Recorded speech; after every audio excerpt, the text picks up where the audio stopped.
श्री राम कृष्ण वचनामृत के अगले भाग को प्रारंभ करते हैं। श्री राम कृष्ण भक्तों से कहते हैं कि जो लोग संसार में धर्म की रट लगाते हैं वे लोग एक बार अगर ईश्वर का आनंद पा जाएं तो उन्हें कुछ भी नहीं सुहाता। कार्यों के लिए जो दृढ़ता होती है वो भी घट जाती है। क्रमशः आनंद जितना बढ़ता जाता है उतना ही वे काम करने से थक जाते हैं, केवल उस आनंद की ही खोज में रहते हैं। कहाँ ईश्वर आनंद और कहाँ विषय आनंद और रमण आनंद। एक बार ईश्वर के आनंद का स्वाद पा जाने पर फिर मनुष्य उसी आनंद की खोज के लिए तुल जाता है, चाहे संसार रहे चाहे चला जाए। प्यास के मारे चातक की छाती फटी जाती है। सातों सागर, सारी नदियां तथा कुल तालाब पानी से भरे रहते हैं, फिर भी चातक उनका जल नहीं पीता। स्वाति की बूंदों के लिए चोंच फैलाए रहता है। स्वाति की बूंदों को छोड़ उसके लिए और सब पानी धूल है। कहते हैं दोनों ओर बचाकर चलेंगे। दुअन्नी भर शराब पीकर आदमी दोनों तरफ की रक्षा चाहे कर ले, परंतु कसकर शराब पी ले तो कैसे रक्षा हो सकेगी। ईश्वर का आनंद पा जाने पर फिर और कुछ अच्छा नहीं लगता। तब कामिनी और कांचन की बात हृदय में चोट कर जाती है। दूसरे आदमियों की और बातें तो अब अच्छी ही नहीं लगती। जब ईश्वर के लिए मनुष्य पागल होता है तब रुपया पैसा कुछ अच्छा नहीं लगता। भक्त कहता है महाराज, संसार में रहना है तो धन का भी तो संचय चाहिए ना। दान ध्यान इत्यादि संसार में लगे ही रहते हैं। श्री राम कृष्ण कहते हैं क्या पहले धन का संचय करके फिर ईश्वर? और दान ध्यान दया भी कितनी।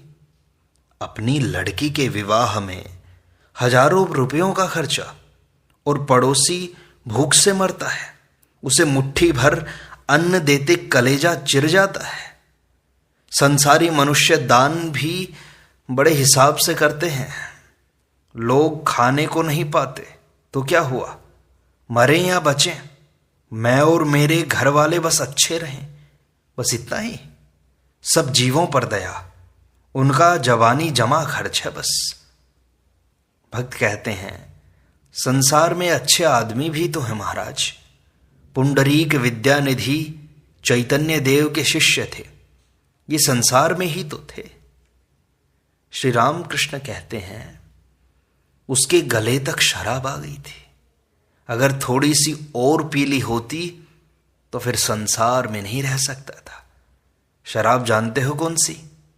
ईश्वर आनंद की शराब। फिर भक्त चुप हो गए। थोड़ी देर बाद श्री राम कृष्ण कहते हैं संसार में धर्म होता है, परंतु ज्ञान लाभ के पश्चात संसार में रहना चाहिए। ईश्वर को प्राप्त करके तब संसार में रहना चाहिए। तब कलंक के समुद्र में तैरते रहने पर भी कलंक देह में नहीं छू जाता। फिर वह कीच के भीतर रहने वाली मछली की तरह रह सकता है। ईश्वर लाभ के बाद जो संसार है वह विद्या का संसार है। उसमें कामिनी और कांचन का स्थान नहीं है, केवल भक्ति, भक्त और भगवान। मेरी भी स्त्री है, घर में लोटा थाली भी है, घुरू और लुच्छू को भोजन भी दे दिया जाता है। और फिर जब भी हाबी की माँ और ये लोग आते हैं तब इन लोगों के लिए भी सोचता हूं, तो इस तरह से जीवन यापन करता हूं। फिर थोड़ी देर बाद अवतार की बात चलने लगी। तब श्री राम कृष्ण कहते हैं अनंत को लेकर क्यों माथापच्ची कर रहे हो? तुम्हें छूने के लिए क्या तुम्हारे कुल शरीर को छूना होगा? अगर गंगा स्नान करना है तो क्या हरिद्वार से गंगा सागर तक गंगा को छू जाना चाहिए? मैं मरा कि जंजाल दूर हुआ। जब तक मैं है तभी तक भेद बुद्धि रहती है।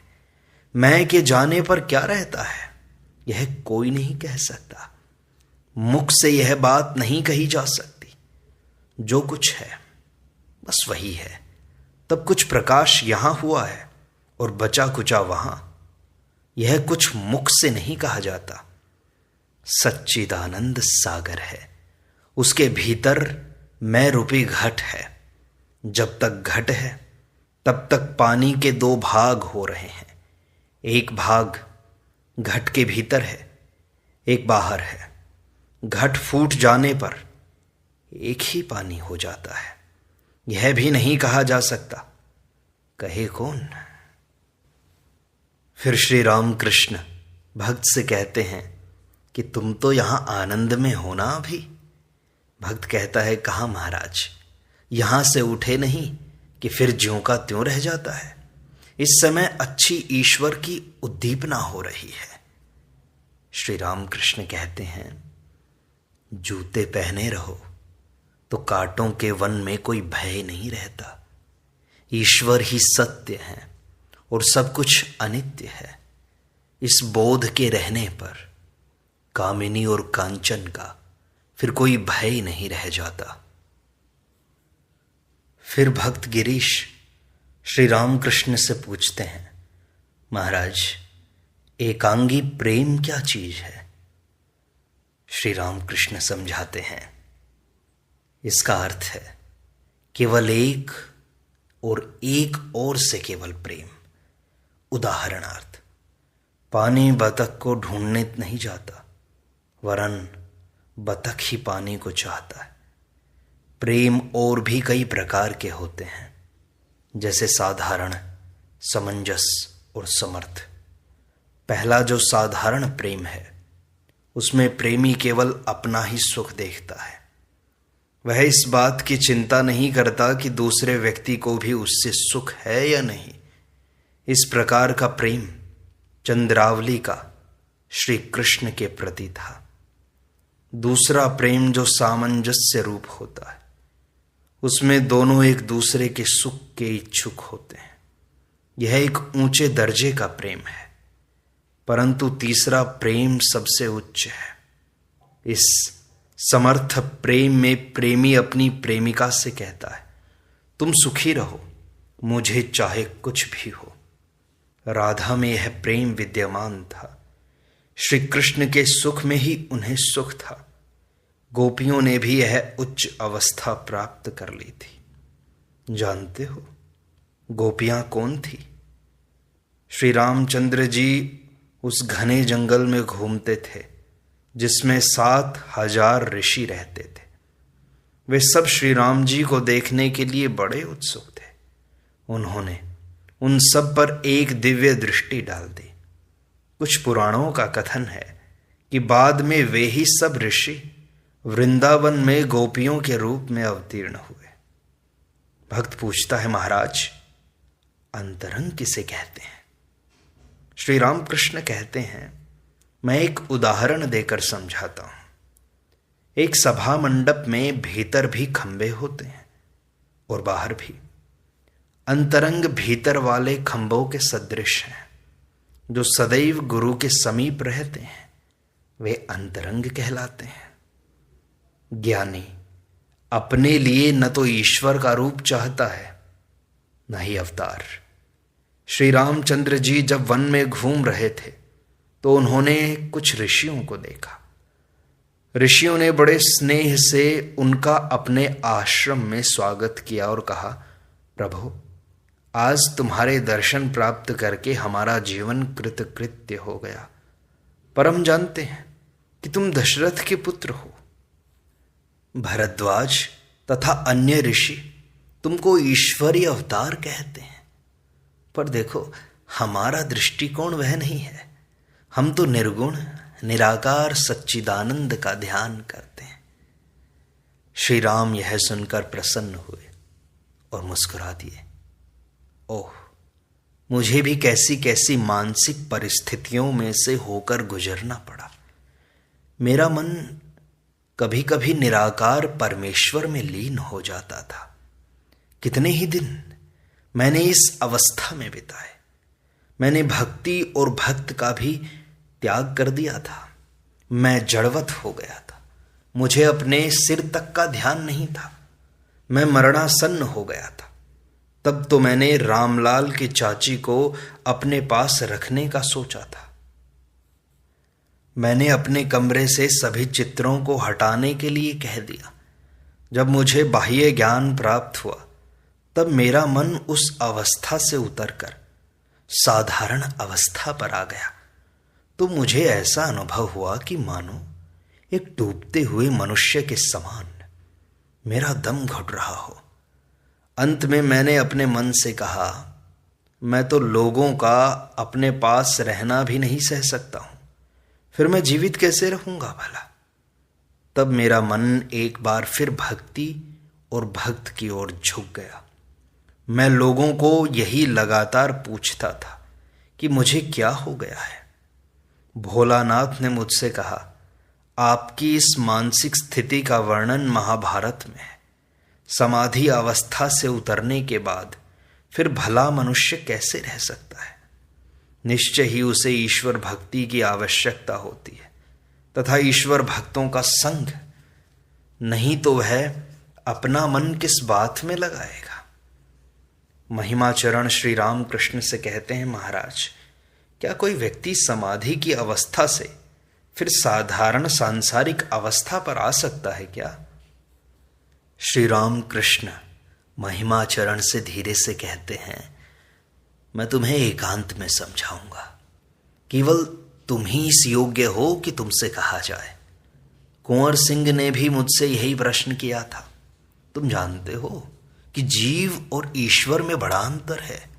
उपासना और तपस्या द्वारा जीव अधिक से अधिक समाधि अवस्था प्राप्त कर सकता है, पर फिर वह उस अवस्था से वापस नहीं आ सकता।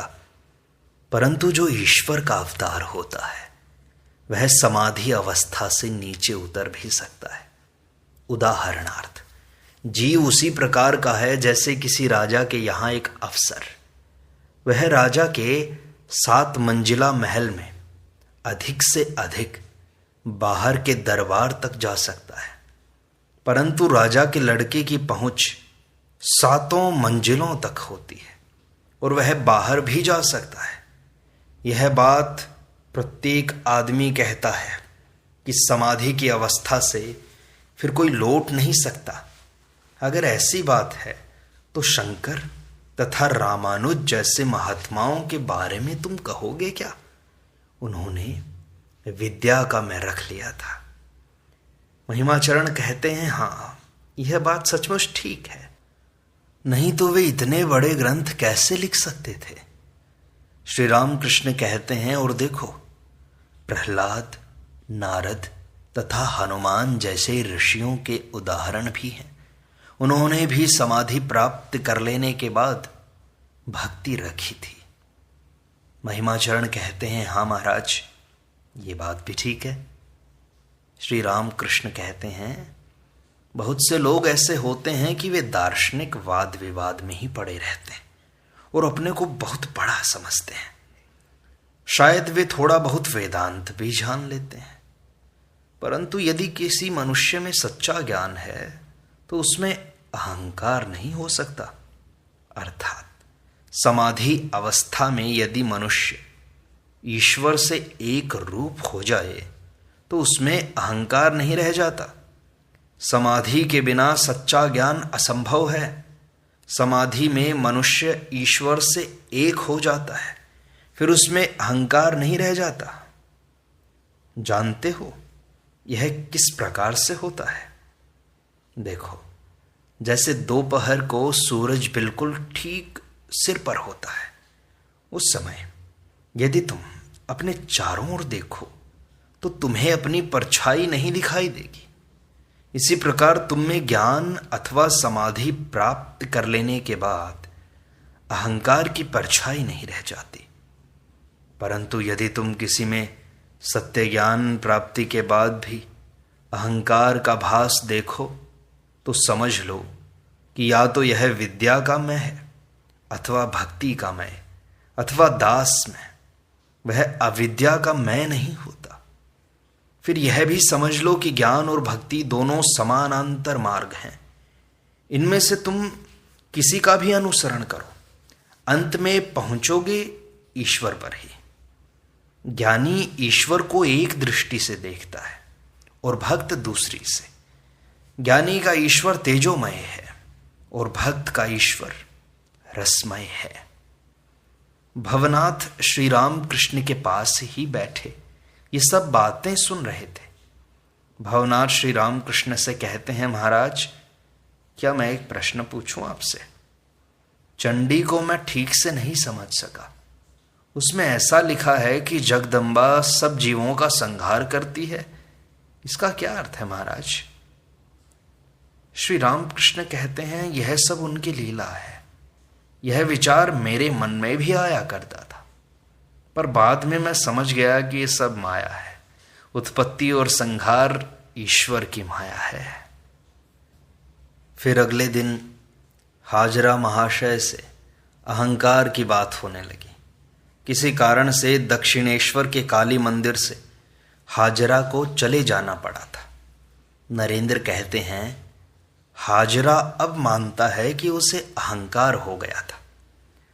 श्री रामकृष्ण इस पर कहते हैं, इस बात पर विश्वास न करना। दक्षिणेश्वर में फिर से आने के लिए उस तरह की बातें कह रहा होगा। नरेंद्र केवल यही कहता है कि हाजरा तो बड़ा अच्छा है। नरेंद्र कहते हैं, मैं अब भी कहता हूं महाराज। श्री रामकृष्ण कहते हैं, क्या इतनी बातें सुनने पर भी? नरेंद्र कहते हैं, दोष उसमें कुछ ही हैं, परंतु गुण उसमें बहुत से हैं। श्री रामकृष्ण कहते हैं, हाँ निष्ठा है उसमें। उसने मुझसे कहा, अभी तो मैं तुम्हें नहीं सुहाता, परंतु पीछे से फिर मुझे खोजना होगा। श्री रामपुर से अद्वैत वंश का एक गोस्वामी आया हुआ था। दक्षिणेश्वर में 2-1 रात रहने की उसकी इच्छा थी। मैंने उसकी खातिर की और उससे रहने के लिए कहा। हाजरा ने कहा, इसे खजांची के पास भेज दो। उसके इस तरह कहने का मतलब यह था कि कहीं वह गोस्वामी कुछ मांग बैठे तो हाजरा के हिस्से से ही न देना हो। मैंने कहा, क्यों रे? उसे गोस्वामी समझकर मैं तो लंबा दंडवत करता हूं, और तू संसार में रहकर कामिनी और कांचन लेकर अब कुछ जप करके इतना अहंकार कर रहा है। तुझे लज्जा नहीं आती? सत्वगुण से ईश्वर मिलते हैं, रजोगुण और तमोगुण ईश्वर से अलग कर देते हैं। सत्वगुण की उपमा सफेद रंग से दी गई है, रजोगुण की लाल और तमोगुण की काले रंग से। मैंने एक दिन हाजरा से पूछा, तुम बताओ किसमें कितना सत्वगुण है? उसने कहा, नरेंद्र को 16 आना और मुझे 1 रुपया 2 आना। मैंने अपने लिए पूछा, मुझ में कितना है? उसने कहा, तुम्हारी तो ललाई अभी हट रही है, तुम्हें 12 आना है। ऐसा सुनकर सब लोग हंस पड़े। कुल मिलाकर बात यह है कि थोड़ी भी कामना के रहते ईश्वर को कोई पा नहीं सकता। धर्म की गति सूक्ष्म है। सुई के छेद में सूत डाल रहे हो, परंतु अगर जरा भी सूत उकसा हुआ हो तो छेद के भीतर कदापि नहीं जा सकता। 30 साल तक लोग माला फेरते रहते हैं, फिर भी कुछ नहीं होता। क्यों? क्योंकि निष्ठा नहीं है। विषैले घाव होने पर कंडे की आग से सेका जाता है, साधारण दवा से आराम नहीं होता। कामना के रहते हुए चाहे जितनी साधना कर लो, सिद्धि नहीं मिल सकती। परंतु एक बात है, ईश्वर की कृपा होने पर, उनकी दया होने पर एक क्षण में ही सिद्धि मिलती है। जैसे 1000 साल का अंधेरा कमरा एकाएक अगर कोई दिया जला देता है तो क्षण भर में वह कमरा प्रकाशित हो जाता है। जैसे गरीब का लड़का बड़े आदमी की दृष्टि में पड़ गया हो, उसके साथ उसने अपनी लड़की का विवाह कर दिया। एक साथ ही गाड़ी घोड़े दास दासी, माल, घर द्वार सब कुछ उसका हो गया। एक भक्त पूछता है, महाराज ये कृपा किस तरह हो कि भगवान की? श्री रामकृष्ण कहते हैं, ईश्वर बाल स्वभाव है। जैसे कोई लड़का अपनी धोती के पल्ले में रत्न भरे बैठा हो। कितने ही आदमी रास्ते से चले जा रहे हैं, उससे बहुतेरे रत्न मांग रहे हैं, परंतु वह कपड़े में हाथ डाले हुए कहता है, नहीं मैं तो न दूंगा। पर किसी एक ने चाहा ही नहीं, अपने रास्ते चला जा रहा है। उसके पीछे दौड़कर उसने उसकी स्वयं खुशामद करके उसे सारे रत्न दे दिए। त्याग के बिना ईश्वर नहीं मिलते। कामना का त्याग करो। मेरी बात कौन लेता है? मैं आदमी खोज रहा हूं, अपने भाव का आदमी, जिसे अच्छा भक्त देखता हूं, उसके लिए सोचता हूं वह शायद मेरा भाव ले सके। फिर देखता हूं वह एक दूसरे ढंग का हो जाता है। एक भूत अपना साथी खोज रहा था। शनिवार या मंगल को अपघात मृत्यु होने पर भूत होता है। भूत जब कभी देखता था कि शनिवार या मंगल को उसी तरह किसी की मृत्यु होने वाली है, तब उसके पास दौड़ जाता था। सोचता था अब मुझे एक साथी मिला, परंतु वह उसके पास गया नहीं कि वह आदमी उठकर बैठ जाता था। छत से गिरकर कोई बेहोश हुआ कि फिर से होश में आ जाता था। वो मरा नहीं था। इसी तरह मेरे पास भी लोग आते हैं और मैं सोचता हूं कि इनका अहंकार मिट गया, लेकिन उनका अहंकार तो फिर जाग जाता है। फिर कोई ना कोई कामना उनके अंदर जाग जाती है। पूरा त्याग, पूरा समर्पण नहीं हो पाता। इसलिए मैं ढूंढ रहा हूं कोई मेरा भाव, पूरा ज्ञान ले ले। इस प्रकार श्री राम कृष्ण वचनामृत का यह भाग संपूर्णता को प्राप्त होता है। शेष अगले अंक में।